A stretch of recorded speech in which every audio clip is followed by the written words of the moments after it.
हम बचपन से सुनते आ रहे हैं, बलोचिस्तान के अंदर और सिंध के इलाकों के अंदर वडेरों का कानून है, जिसकी लाठी उसकी भैंस का कानून है, जिसके पास ताकत है वो बड़ा बना बैठा है, उसकी अपनी अदालत है, उसकी अपनी जेल है, उसका अपना कानून है, वो खुद फैसला करता है। उसके जी में आता है तो किसी को कत्ल करवा देता है, उसके जी में आता है तो किसी को सजा दिलवा देता है। अल्लाह अकबर कबीरा।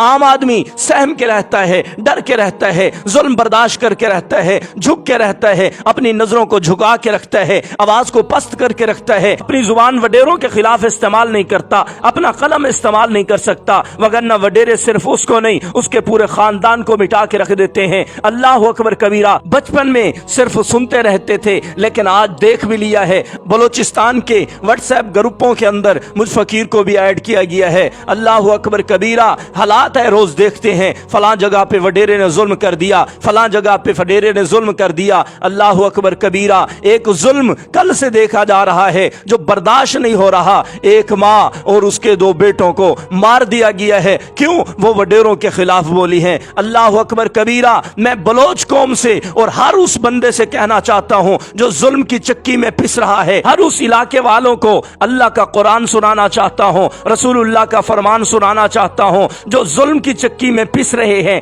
लेकिन चुप हैं, जो जुल्म बर्दाश्त कर रहे हैं लेकिन अपनी जुबान बिल्कुल साकित की हुई है, अपने हुकूक के लिए बाहर नहीं निकलते, जुल्म बर्दाश्त किए जा रहे हैं, मार बर्दाश्त किए जा रहे हैं, मैं उनसे कहना चाहता हूं ये दुनिया है और ये दुनिया असबाब के नीचे चलती है। आप असबाब जब तक नहीं अपनाएंगे अल्लाह की मदद तब तक नहीं आएगी। मैंने कहा अगर मदद सिर्फ दुआ पर आती तो पैगंबर बदर के मैदान में न जाते। अगर मदद सिर्फ दुआ से आनी होती तो मेरे पैगंबर घर में बैठ के दुआ कर देते, गज़वा तबूक में जाने की जरूरत नहीं थी। अगर दुआ से सारे काम हो जाते मेरे पैगंबर को खंदक खोदने की जरूरत नहीं थी, मेरे पैगंबर को अपने सहाबा को शहीद कराने की जरूरत नहीं थी। हुजूर बदर में भी आए, पैगंबर ओहद में भी आए, तबूक में भी आए, अज़ाब में भी आए। अल्लाह अकबर कबीरा। मेरे पैगंबर ने जिंदगी के अंदर 100 जंगें लड़ी हैं। क्या तेरी दुआ मेरे पैगंबर की दुआ से बढ़कर है? नहीं ना। फिर तू क्यों दुआ के आसरे पे बैठा हुआ है? अगर यही आस लगा के बैठा रहना अल्लाह को मंजूर होता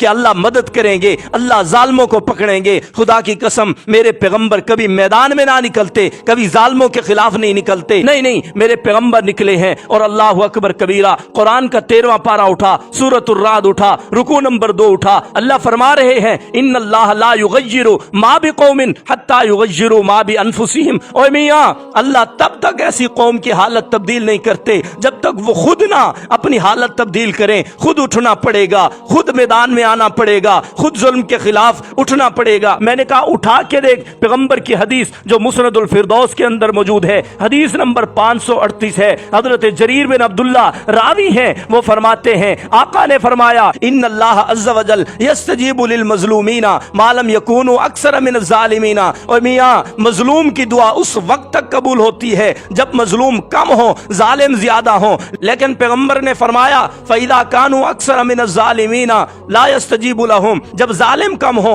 मजलूम ज्यादा हो, फिर ये दुआ करते रहें, रब के सामने रोते रहें, अल्लाह के सामने गिड़गिड़ाते रहें, आंसू बहाते रहें, सजदे करते रहें, रुकू करते रहें, नमाज पढ़ते रहें, रब के सामने दुआएं करते रहें। अपने बच्चों को साथ बिठा के, अपनी बीवियों को साथ बिठा के, अपने भाइयों को साथ बिठा के, लाशें सामने रख के रब को कहते रहें रब्बा इन जालों पर अपना कहर नाजिल फरमा, रब्बा मेरी मदद फरमा। मेरे पैगंबर फरमा रहे हैं ला यस्तजीबु लहुम। अल्लाह ऐसों की दुआ कबूल नहीं करते, अल्लाह ऐसे मजलूमों की दुआ कबूल नहीं करते, बल्कि अल्लाह का इरशाद होता है मियां उज़िना लिल्लज़ीना युकातलूना बिअन्नहुम ज़ुलिमू। तुम पर अगर वो जुल्म कर रहे हैं, मैंने तुम्हें भी तो ताकत दी है, तुम लड़ सकते हो, भिड़ सकते हो, उनका मुकाबला कर सकते हो, तो फिर क्यों पीछे बैठे हो? व इन्नल्लाह ला नस्रिहिम लक़दीर। और अल्लाह तुम्हारी मदद करेंगे। अल्लाह जुल्म के खिलाफ लड़ने वालों को पसंद करते हैं, अल्लाह जुल्म के खिलाफ लड़ने वालों की मदद करते हैं। बल्कि अगर तुम जालिम के खिलाफ लड़ते हुए तुम्हें मौत आ जाती है, तुम वफात पा जाते हो, अल्लाह तुम्हें शहादत का दर्जा अता फरमाते हैं, अल्लाह पिछले तुम्हारे सारे गुनाहों को माफ फरमाते हैं।